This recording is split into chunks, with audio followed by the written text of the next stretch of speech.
sure a lot of your listeners can relate to this. I felt like the soul calling. There was something deeper in me that said, I'm not done. I don't want to do this. Like, okay, yes, you have the money, you have the title, you have the power, but I wasn't happy. I was not fulfilled.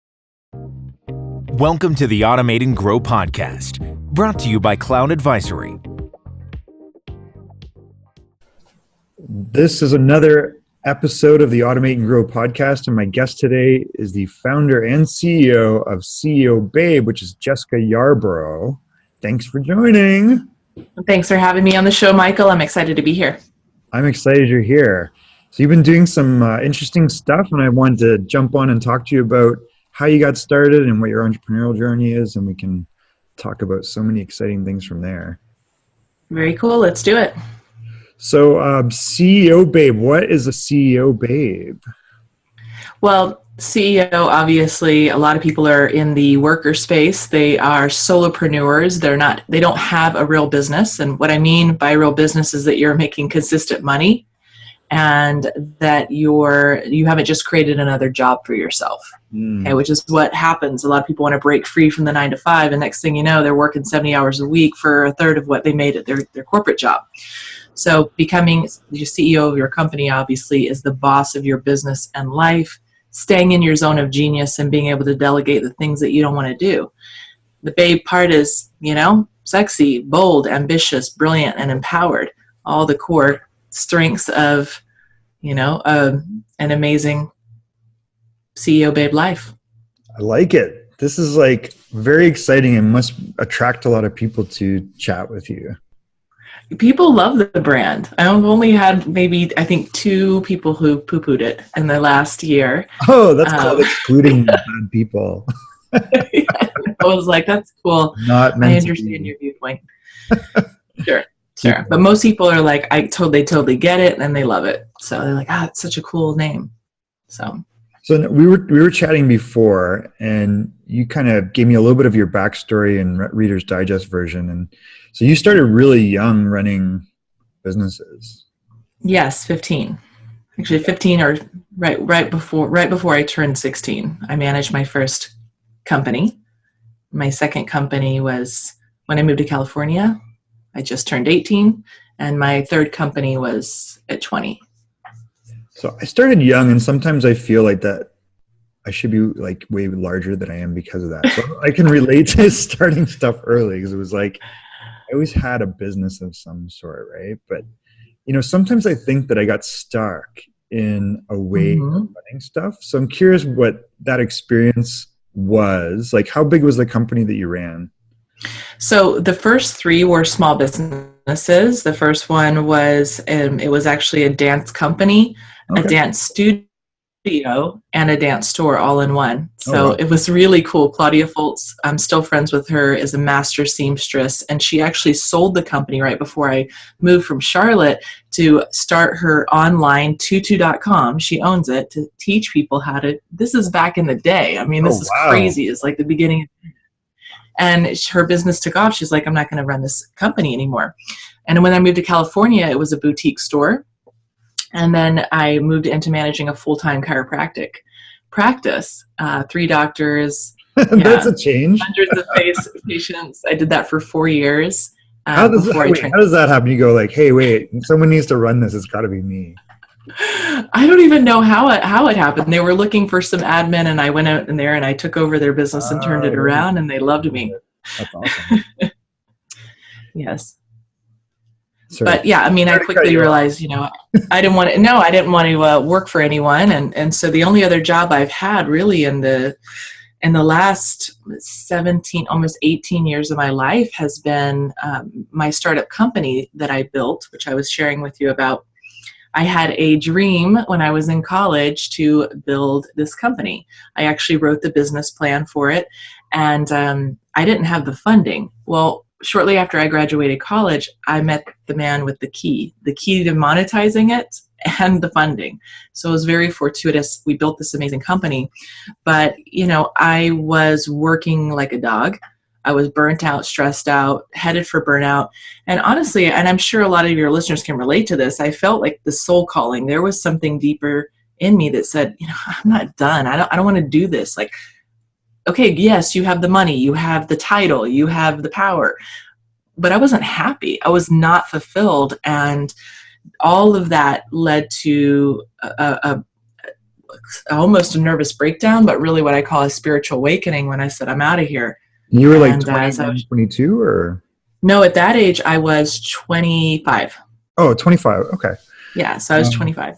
So I find it really interesting because, I mean, like I said, I always had some sort of a business growing up, and I always had these ideas, and I'd start them, and I'm sure people looked sideways at me, but I didn't really pay attention. And like, I remember I was in university too, and I pretty much quit university to start a Bell Mobility dealership. But I look back on that, and I think a couple of things. One, I think I hit burnout like you did. And for me personally, and I'm curious what it was for you, it was my perspective on success over time. So for me, it was like, oh, in a year, I haven't like destroyed everyone. Yeah. What was the thing, do you think, that kind of like was... That was the moment? Yeah. I think it was a combination of things. I mean, really, I feel like I grew up too fast. I think about kids who were flipping burgers or just not even working and in college and just drinking lattes, and I'm sitting there, running businesses and in college full time. Right. So there was that. There was this like almost desire for me to go out and live a little bit more. And also I had this dream of travel, which is why I spent 4 years traveling the world after that. I was like, wait a minute, there's something deeper. I don't want to just go into the job because I have the education and I'm really good at it. And I could see my path. I could see I'm going to make a lot of money. I'm going to get to this level and then this level. But what about all those other dreams? Like, it was just happening too fast. And I felt that soul calling. So for me, it was, I think my unhappiness wasn't even a product of necessarily the time success piece. It was the lack of deeper inner fulfillment. Because now with my business and I'm aligned, I can roll up my sleeves and dig in, and it's nothing, right? Because it's love aligned what you're with doing. It's like I love it. I love it, and it's freedom. So even my startup company, I was limited to 3 weeks paid vacation a year. I mean, I spent 8 weeks traveling the world with my daughter last year. So you already know I already told you how many trips I've got coming up in the next 6 weeks. It's like, it's just not part of it's limiting. I never want to be limited on how often I can travel and when I can travel. And I don't want to be limited on how much money I can make. So that was all part of it as well.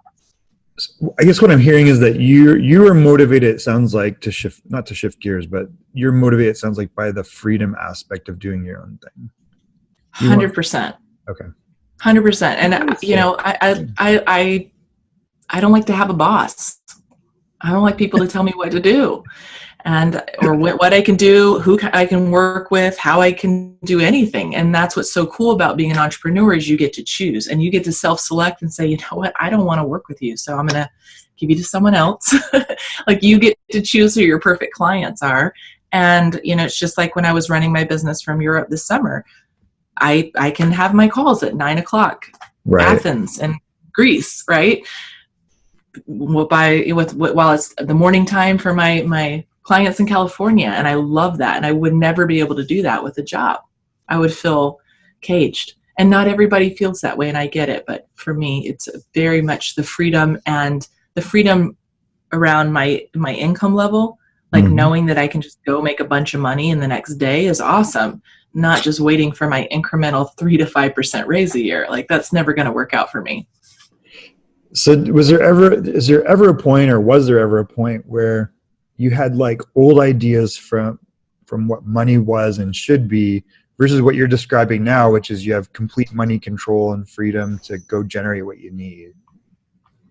Yes, there was a huge shift. When I first started back consulting after that 4-year self-discovery break that I told you about, my self-worth was low. I was like, I'm out of the business game. I don't know anything. And I kind of discredited everything I'd ever done. And also I needed money, so I just took whatever work I could get. And I was doing the whole gradual raising my prices thing, but I was stuck in that trap. I had a ceiling because you only have have so much time. And if your prices aren't aligned, if your prices aren't big enough, and if you're trying to do the task-oriented stuff versus the visionary, high-level consulting stuff, you really capped your income because there's only one of you, right? So I had to make that shift in my mindset and my pricing. And because of that, I can, go and have a $63,000 day versus a few years ago making $63,000 in an entire year. Right. I mean, that's a huge shift, right? So it's interesting because I think our limitations on money are all in our brain, right? Because money isn't obviously, and it's even right. struggle with it sometimes. It's like you forget what you've done and what you're capable of and what probably your position is when you're doing your own thing. I find it's easy if you're working for someone else because they're going to tell you what you're worth or what they're willing to pay. You'd probably disagree with that. But to your point, it's like such an incremental thing. Like it's right. It's silly, right? So it's like, well, when there are no limits, how do you not put a limit on? Sometimes you put your own limit on. So I was kind of curious about that. That's all. People do it all the time. So I was just meeting with a new client today, and we were talking about pricing. And whenever you start talking about, or this is what's common, yourself, you kind of retract, and you're like, oh, I didn't do that great. I'm not that awesome. And I'm like, dude, you built a 7-figure business. Mm-hmm. You have the credibility. And he was like, oh yeah. It's like we downplay. We do. Our success and our experience. We're so good at lighting other people up that when it comes to us, we're like, I'm not that awesome. Oh, sure. Just pay me what you want. That doesn't serve anyone. And so really being able to stand in your power and an absolute confidence with the transformation and the results that you bring through your products and services, like your clients need to see that. People follow leaders. They want to see the confidence. And when you can stand behind a product and build an expert authority business based around your products and services, people are happily going to open up their wallets and pay you a ridiculous amount of money. But if you're downplaying and you're staying small, you're not going to serve the world. You're not going to reach those clients, and you're never going to have the impact or the income that you really deserve. So, your business is really helping people figure out, what am I supposed to be doing? Like, maybe it's, you call it your calling. Like, what do you reference? I call it your superpower, your edge. So you want to play to your strengths and not try to just do what everybody else is doing because you're like, hey, they're making money. I can do that. Some people are doing that and then their businesses flop. So really honing in on what is your superpower and building a business around the problems that you solve better than anyone else and leaving everything else to everyone else. That's the first step. So, it's nice if someone engages you as their coach, for lack of better words. I don't know if that's the terminology you use, but consultant more than coaching, but yeah, okay. People use them interchangeably. I know. Yeah, I'm sure there's definitions, but I'm bad at those. So, it's great for them because you can pick them up and you can remind them and you can push them. But who's reminding you? Like, is there someone in your life that does that for you or has always done that? Like, how do you avoid those pitfalls?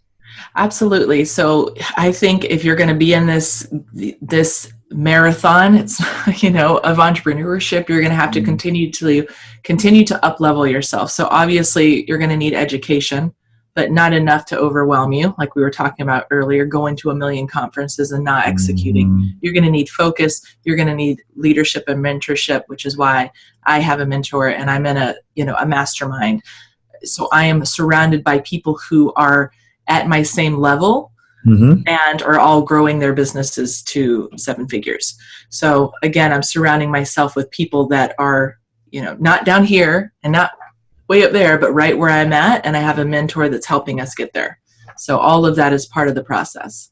Interesting. Okay. So you've invested in your own education and your own, what I think I shared this term with you before, kind of like your own Karitsu, right? It's like your alliances and your allies. Absolutely. I think I've spent $80,000, $90,000 in the last 2 years. Wow. So, but totally worth it. Significant investment in coaching and consulting and done for you services. Whatever I needed to level up in whatever area, you need to invest. That's part of it. You need someone to kick your butt and get you out of your comfort zone and say, hey, what are you doing? Why are you Right. giving everything away for free? Like, you need to see, because your mentor can look at you and see what you aren't able to see. And so you need someone to hold up that mirror and be like, you're a genius. Like, look Right. at this, look at your gifts, then help you position your products and services and your messaging so that you're out there and you're credible. And when you get on the phone with a client, you're not selling because they're already enrolled. So you're not having to master your sales process and use NLP tactics to try to trick people. You're just, right? You're just having conversations and you're the expert and they want to work with you. So it's just a conversation. So really taking a step back and aligning all those areas so that you can build the authority and stand in your power and get those incredible results. Love it. So I think, there's like this transition thing too, and maybe it's an adjustment for me because I come almost from like a straight up sales background in a lot of ways, or biz dev. And a lot of we're producing content, we're sharing ideas out there. And I guess it's like, at what point, or how would you reference someone who's like, they're producing content, but how do they shift to the point where they're making an offer? Like, what's your methodology on that? Okay, so that's a great point, because a lot of people are like, Jessica, I'm posting 10 times a day on social media and no one is picking up what I'm putting down. Okay, so first you need to be in your zone of genius, make sure that your content comes from that zone of genius. So you're not like a life coach and a business coach and talking about mindset and talking about purpose, just all over the map. So very, very clear in your superpower. Okay, you're building credibility because you're going to talk about those things that you do, and that's it. And you're going to write articles, you're going to get on a podcast and talk about it, you're going to get published, you're going to get up and teach. This is something a lot of people are failing to do. They take the Facebook Live, like, hey, what's up, guys? I'm just going to call in and talk. Like, get out your whiteboard and actually teach something, because you want to shift the relationship and even the subconscious of your prospect's mind. So they're not looking at you and saying, hey, Michael's got a cool life. Look at him traveling and he's taking pictures and doing all that stuff. But he's saying, Michael's my mentor. Michael's my teacher, because he's teaching me something. You got to give value. Give your best stuff away for free. Like, they will love you for it, and you will have an inbox full of people ready to work with you. So that's the credibility piece. A lot of people are missing that. You got to have your product pathway program, all of that aligned, so your messaging is sticking. You're positioning it in the right place at the right time. You're selling to the right person. A lot of people are trying to sell to everyone. You sell to this specific person. The fourth one is audience. If you've got 3,000 connections, that's hard. You need to build up your following, and they need to be targeted, and you need to nurture them. So I did a 3-part live series I'll share with your audience, 3-part video series, where I talk about what is my LinkedIn strategy. And I never pitch people in message. I never say, hey, thanks for connecting with me, download my ebook, or you're just in time for my webinar. I never do any of that. I send them to content. Why? I'm separate from 99% of the people out there who instantly pitch them. I build a real relationship. I show LinkedIn that we have a relationship because they click through, and now their LinkedIn's going to show them more of my content. So it's just a win-win. People respond. They're like, this is awesome. How can I get on a call with you? It's a pull marketing, right? So building your audience, monetizing it, and then later you're going to automate to dominate. But really, you got to build your credibility. You got to build your audience, and your messaging has to be right. And then you can post, and like the one I did yesterday, 3,000 plus views. It's like, wow, a third of my network saw my post. And the reason why is because I'm not pitching, because I'm leading with value. So I will have people message me and say, Jessica, I keep stalking your profile. And of course, we know that on LinkedIn. You can see these people constantly look on your profile. Yep. Yeah. And so people are coming back, like, I'm watching your feed. Like, these are the messages I get. I got 4 messages yesterday because of the value and because of the alignment with the credibility, the messaging, the product, and the audience. So are you consciously connecting on LinkedIn with like a funnel or a target? Because we've been doing a lot of LinkedIn targeting where we say, look, this is our ideal audience. We're inviting them to connect. Are you Yes. doing that, or are they just kind of finding you? No, so I do connect with my target market. I just don't ask anything of them. Got it. It's like you I make don't the ask for their email. connection. And I think there's so many pitfalls on LinkedIn just because of the culture and what people's expectations are of it historically, that it's interesting to hear that, because I think you can connect for the sake of connecting and nothing will come of it. And Right? then like people sending me books about who they are as a not a book, but like, a really ridiculous message. Yes. I do this. I got 2,000 characters. I'm going to use them all. Yes. And you don't read any of it. So it's like you see No, a I mean, balance. yeah, you want to keep it short and sweet. You want to, I respond to every single person. Oh, wow. Obviously, you don't want to just connect and not send anything, because that's just dead weight on your algorithm That too. makes sense. Plus, you lost the chance of establishing a real relationship with someone. So that's time consuming, Hmm. and that's something I have to play catch up on every few days, because I do get so many connection requests. And here's the thing: I don't connect with people who aren't my target market.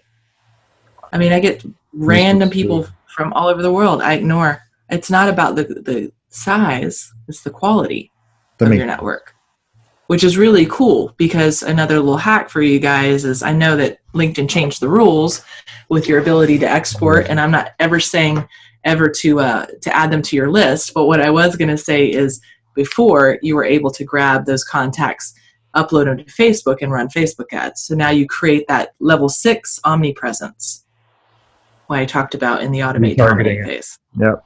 Yes, Create yes. a custom Never. audience. Yeah, exactly. But never just add them to your list. That's super icky. It's going to kill your email deliverability. You're going to get blackballed and people are going to hate you.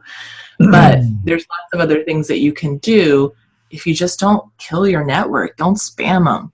Love on them.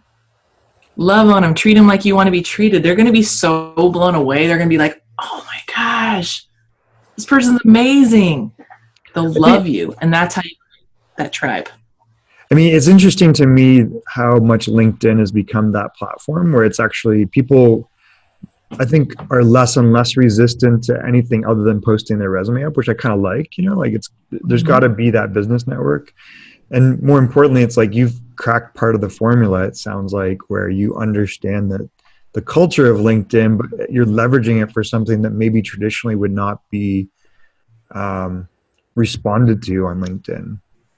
Yeah, totally. There's a lot of people out there who are, who are entrepreneurs, who are in B2B, and it's not just job seekers. So LinkedIn's super duper powerful, as you know. I, I, I always laugh when people say that, because I remember I went to this networking event, and I don't carry business cards. I never have for like Yeah, me 17 either. um, it's like, well, you don't have a card? I'm like, no, just add me on LinkedIn. It's There you like, go. oh, Just I'm find not me on on social LinkedIn. I media. don't need a job. That was her Yes. response. She was like angry. I'm like, oh yeah, we're never talking again. Yes. Well, find me on, I always say find me on Facebook. So if it's not Sure. Facebook, it's LinkedIn. But yeah, social media. Absolutely. It's all about connecting. We're human beings. Let's connect. Let's create a relationship, and see where it goes from there. Right?